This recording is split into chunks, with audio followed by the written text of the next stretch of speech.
Mrs. Kountoura, you're here. You have the floor. 3 minutes.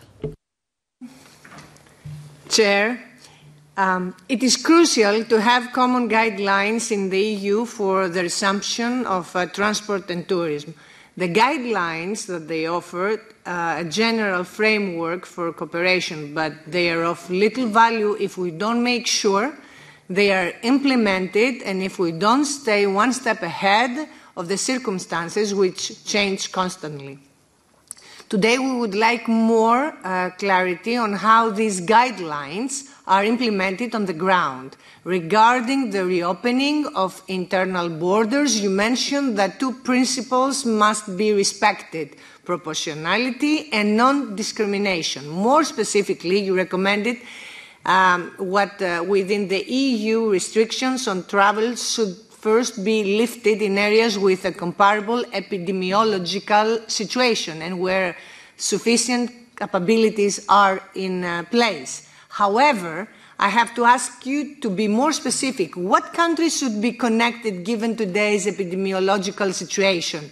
We see many member states trying to reach bilateral or multilateral agreements for the opening of tourism corridors. How does the Commission ensure that its guidelines are respected? I would also like to touch upon your guidelines on the hospitality sector. The goal here should be to build trust between the guest and host. Guests want to feel as safe as possible in hotels, while hosts want to feel confident that if they take all the required measures, they will not be held liable in case of infection.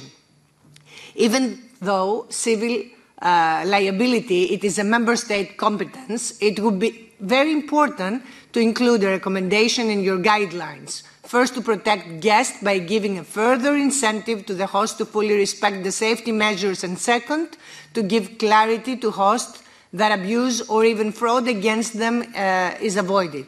I would like to have your view on this issue and to ask you to make a relevant recommendation. Last, another issue that remains unresolved, the vouchers in case of cancelled trips. The relevant European legislation and your guidelines, which clearly state that state guarantees are essential for the protection of travelers' rights, and still not respected. For instance, the Greek government is among the governments that they have established an obligatory voucher and still up to date does not offer state guarantees in case of insolvency. How will you ensure that your guidelines are respected and passengers are effectively protected while ensuring the sustainability of the sector?